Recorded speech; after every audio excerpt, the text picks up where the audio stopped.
wujuding naga sapa? Kauningana Jinuwun. Kula menika Narendra Waseluman. Kula iki Sudyamadani kula Prabu Hardawalika. Kula menika putra swargi Prabu Nagagombang. Ana migati apa nyikek lakuku? Jinuwun. Menawi dipun paringaken kula kemawon ingkang badhe mejahipun Janaka. Dasaripun Janaka menika rumiyin mejahi kaliyan tiyang sepuh kula duk rikalanipun. Para Pandhawa temadyaning wana kamiyuka dados tiyang bucalan. Bapak kula pun pejahi kaliyan Janaka mila utang wirang nyaur wirang utang pati nyaur pati kula badhe malsastra tiyangipun tiyang sepuh kula. Paduka Sinuwun katur lenggah kemawon. Kula ingkang jumeneng dados senopati badhe kula pejahi pun Arjuna.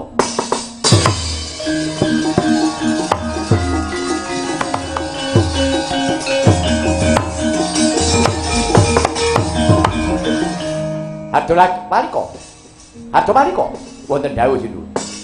Kowe ngrenehake Prabu Karna. Iya.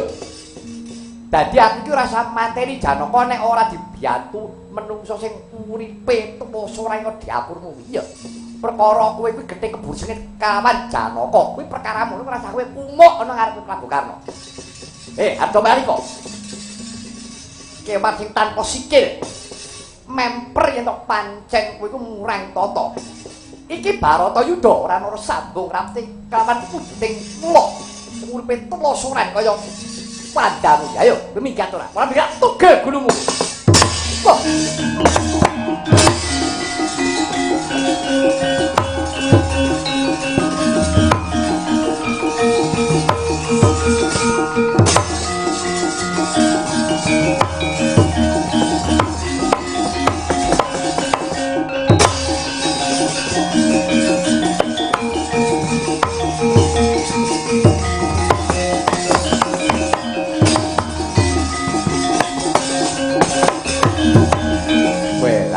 Wangi kok malah nesu-nesu kowe mung ya Prabu Karna. Kowe ora sida dadi senopati. Janaka tak disi arep pateni dhisik.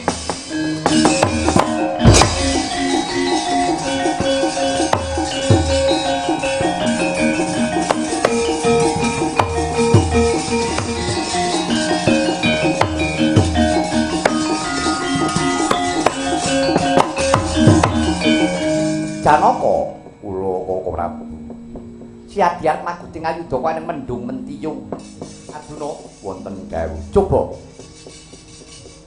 Mendung sing ngali-ngali pandulu kae sirnakna luwih dhisik sing ana ing gegana kae. Kok gameng, peteng dedet limengan. Ngali-ngali iki soroting surya. Ilang ana Arjuna sendika ngestaken dawuh.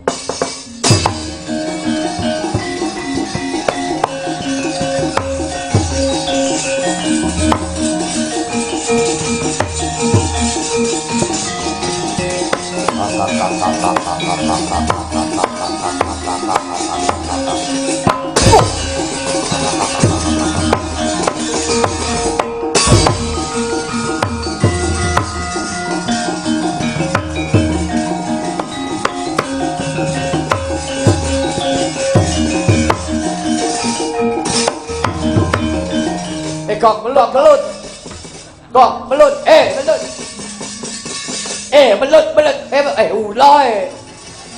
Uloy melut.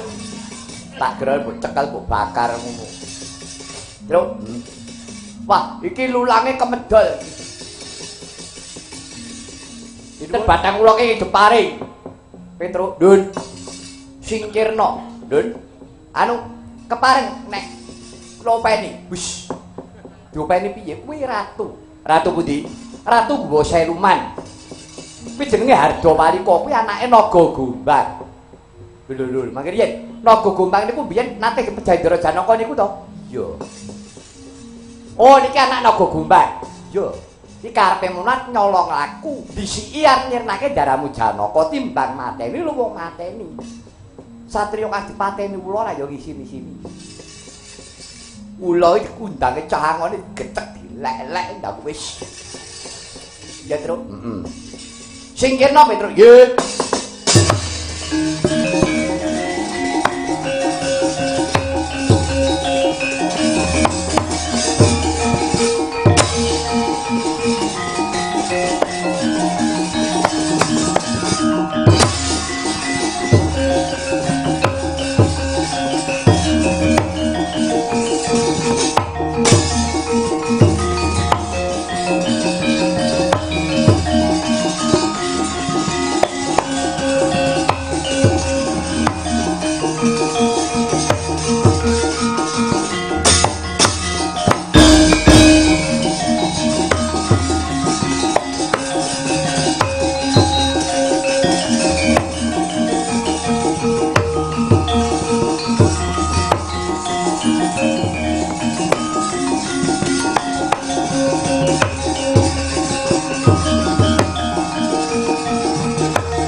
negara mentang lengkap pinandangan malas telu mapasing dara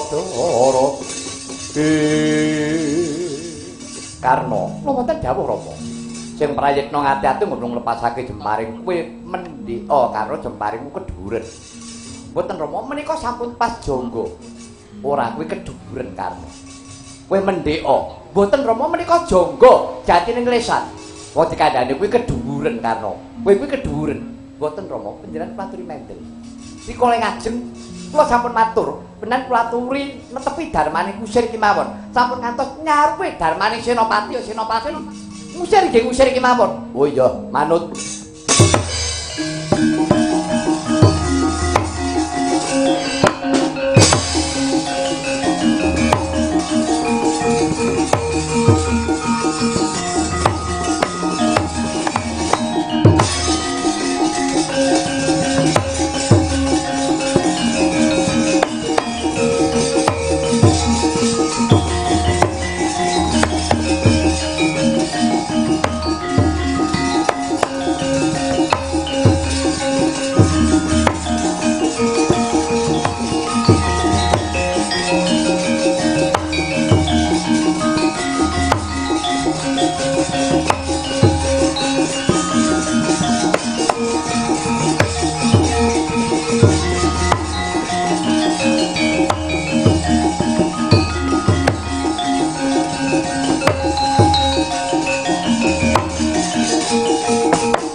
kacarita kaya ta mangkono nggih Sang Senopati ning Pandhawa Panengah ingkang kasila ingkang rikala semana nitih Arata Kyai Jaladara kini suran kelawan wong agung Dwarawati Prabu Kresna mulat lepasing Wijaya Capa mulat lepasing Wijaya Jot mendating Arata Risang Arjuna namung kenging lungsening rikma jebol padha sanalika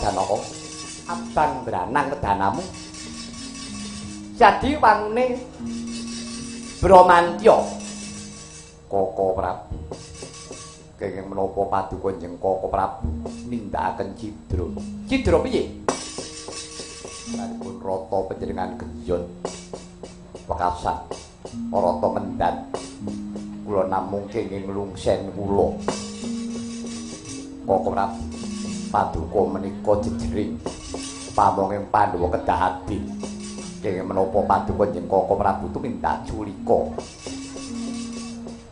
dadi pun Kakang genjot kreta iki mau mbok luputake mestipun Kakang Prabu lepat kedah ingkang jejeg kedah ingkang jujur nek aku jejeg kowe mati nek nganti pun Kakang iki jejeg pun Kakang ora rumagang gawe kretane ora tak genjot kowe mati pecah purun Senopati perang menika petangipun namung kalih nek ora urip ya mati petangipun namung kalih mukti utawa mati menang utawa kalah namung kemawon Koko Prabu kedah ingkang adil kusik to ketoke sak klebatan ucapmu iki kaya bener ning nek diteliti jane kowe iki ora bener liripun kados pundi coba pikiran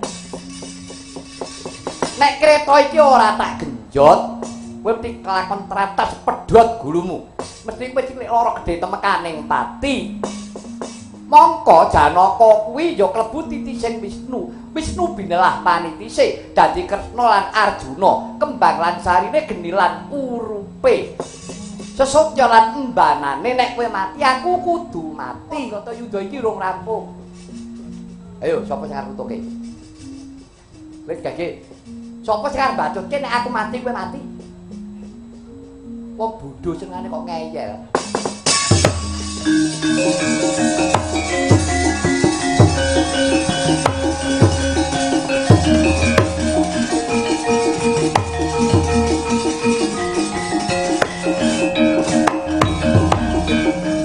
Koko Prabu piye?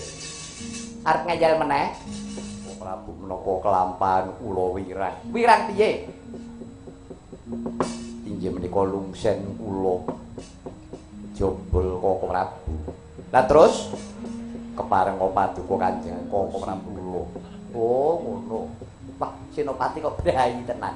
Ya, ya. Ya wis ayo tak dandani.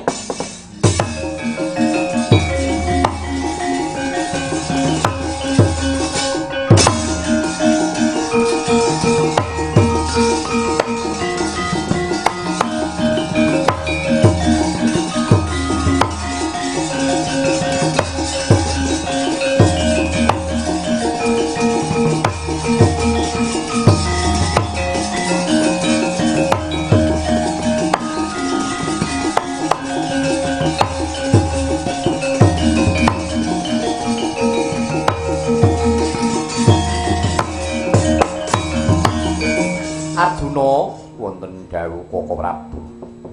Siadi tak paringi tapa kaya gemane Kang Raka Prabu Karna. Mung kaceke Arjuna tanpa nganggo praba. Iki pancen ngadipun Kakang paribusana kaya mengkono kuwi mau. Karben kembar.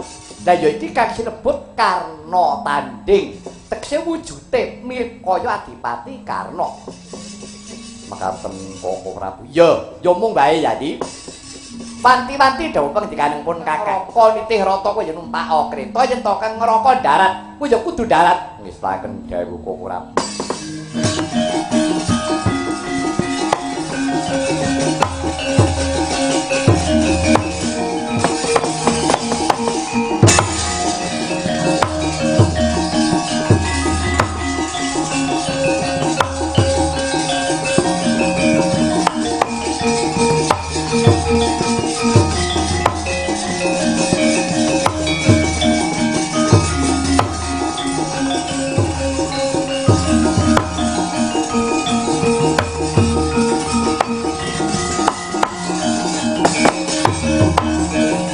Dadalah.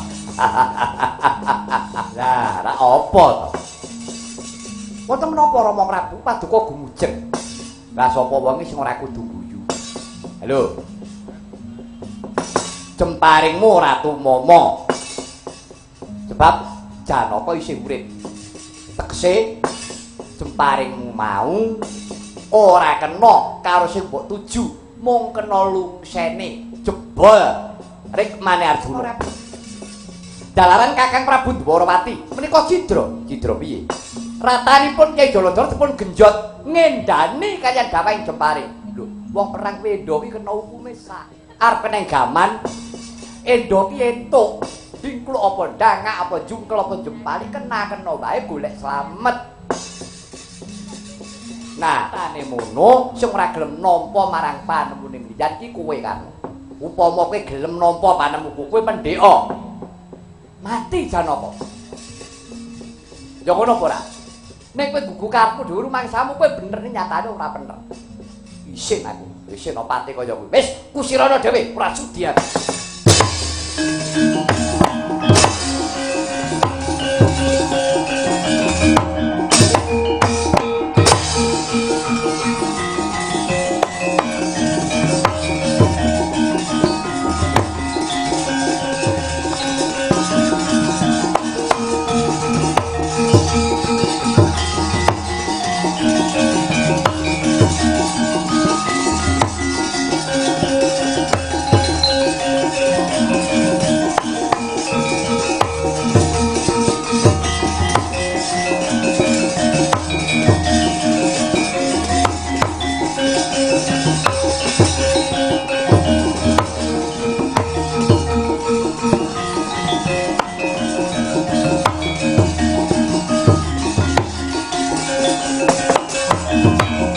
Latmara Sangarjuna Smuka manungsanira gendreh memanis.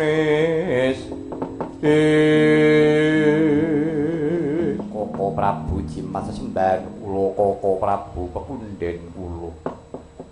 Sak sampunipun lawan paduka Kakang Prabu Ngawangga.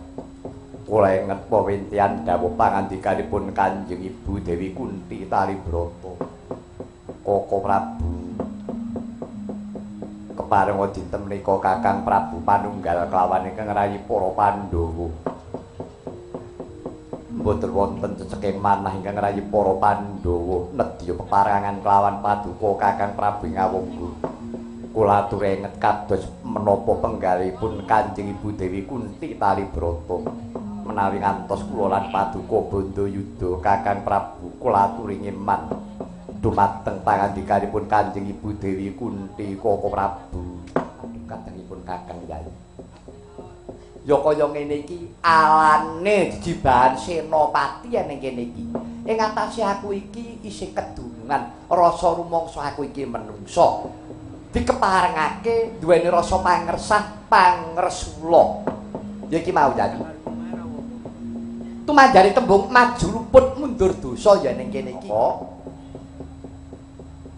Marmo yen to pun Kakang Dalasan Siadi mikirake bab perkara lelakon kang kaya didhawuhake Kanjeng Ibu Dewi Kunti Talibrata. Jeneng bebecer lelakon bebuang wektu. Arjuna. Wolawalipun Kakang matur nuwun ngersane Kanjeng Ibu Yodi, upamane Siadi tumekaning pati Pandhawa tetep 5. Pun Kakang mati Pandhawa ya tetep 5. Ora ana paugeran Pandhawa kok 6 ku ora ana. Mula Kang iku Yadi, ya wis ayo. Ora perlu getune lelakon sing wis kawuri. Luputake sapa? Jalaran kabeh mau kudu ditampa kanthi peninging cipta. Mula Janaka wis aja nganti kesuwen. Saiki aku karo kowe kudu nyisihake bab perkara sungkeming marang ibu. Kudu pernah kapan sungkem karo ibu, kapan senopati nindakake kewajiban. Kudu pilah Janaka.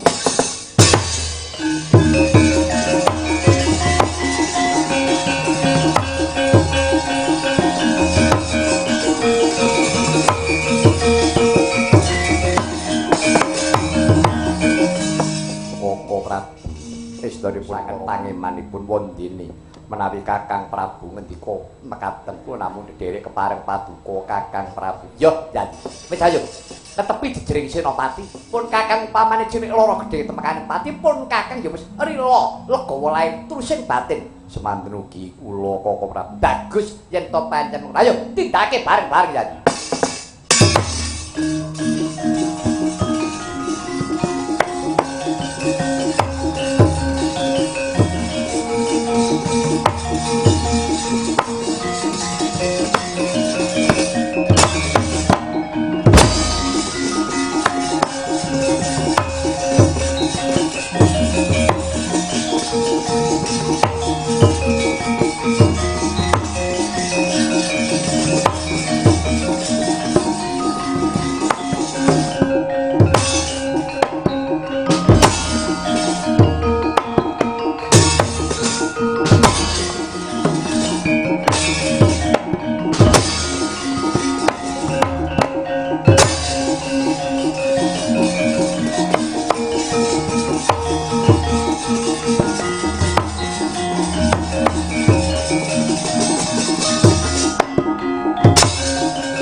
Oh!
Arjuna, mundura Yayi. Undurna kretamu Arjuna.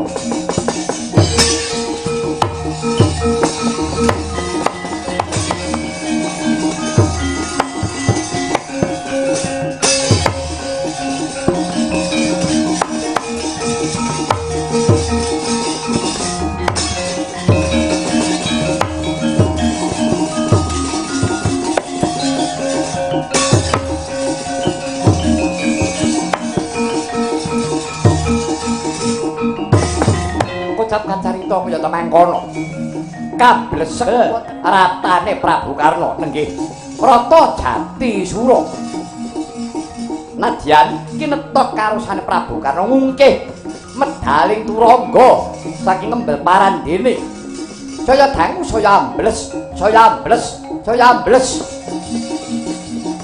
Ngantos kodheng raos penggalih nate ngamangga Prabu Karna. Mulan risang Arjuna ingkang wis ngasta jembari.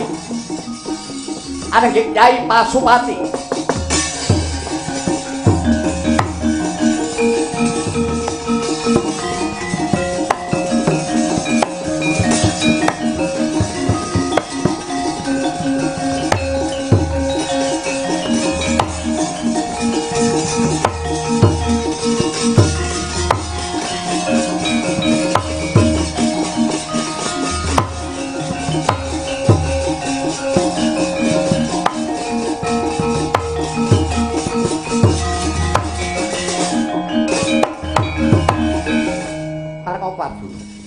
Badhe kula rampungi Kakang Prabu Karna. Tuk mung ngrampungi badhe kula lepasaken pusaka kula Kyai Pasupati.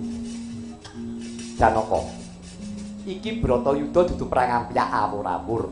Bratayuda kuwi perange ya adu arep nyodhodho ndi-dodho. Sakamu Kyai Pasupati mbok tibake Karna keneng ngendi wae mesti temekaning pati. Ning nek Karna ki mungkur ora wuru kena gigire. Upama Karna kuwi mati, kowe ora bakal dadi senopati sing kuncara, jalaran kowe nyolong aku. Tumuni bake jebari saka mburi. Ayo mundur. Lajeng kados kuwi. Engko nek Karna ki wis noleh adu arep, lagi tamakno. Nek kowe kurang percayani, mengko tak pancinge Kakangmu Prabu Karna.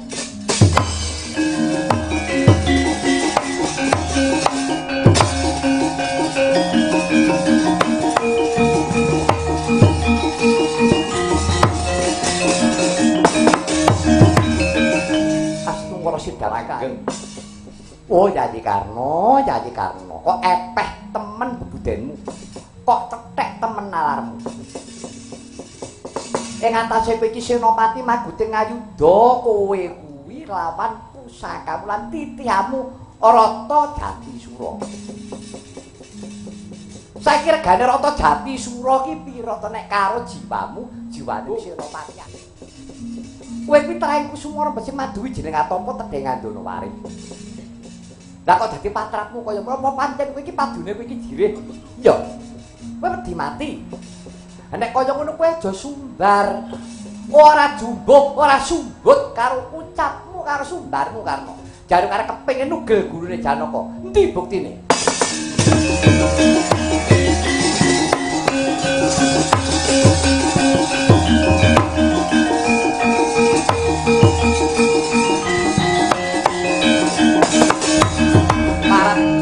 Janaka. Ing atase kuwi mung sak sumbar bae kok nyilih suarane wong liya. Apa kowe ora iso sumbar dhewe?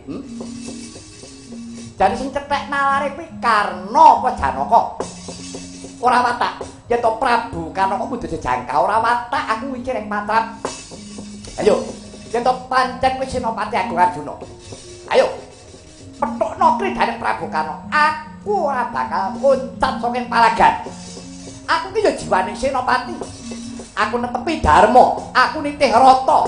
Ya sak jogja ngungkih rata ingkang kabesek ngembel iki. Aja mbok anggap aku jirih getih wedi mati.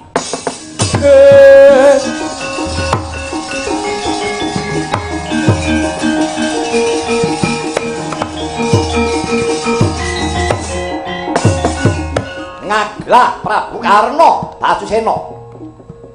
Sumorot netrane panjayah lintang rino merit suarane kaya putung-putunga gendhewane lumepas kebat kaya kilat kesik kaya tatik ngengingi jatining lesan janggalira Prabu Karna tugata padha saknalika mengawi saking landheping pusaka nadyanto pedhot jangganing Prabu Karna parandene taksih tumempel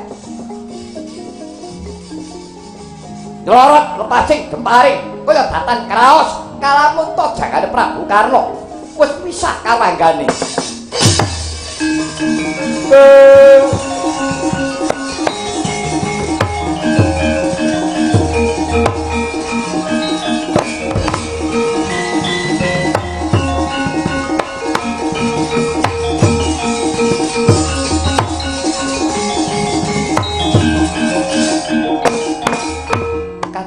Kakang Yayarjuna Janaka Yayi aku kadang werda aku sedulurmu Arjuna iki pungkasane ketemu ya Yayi iki pungkasane ketemu pun Kakang kelawan Siyadi Arjuna pun Kakang kepengin ngrangkul karo Siyadi maju mrene Arjuna pun Kakang kepengin ngrangkul ngayani ro Yayi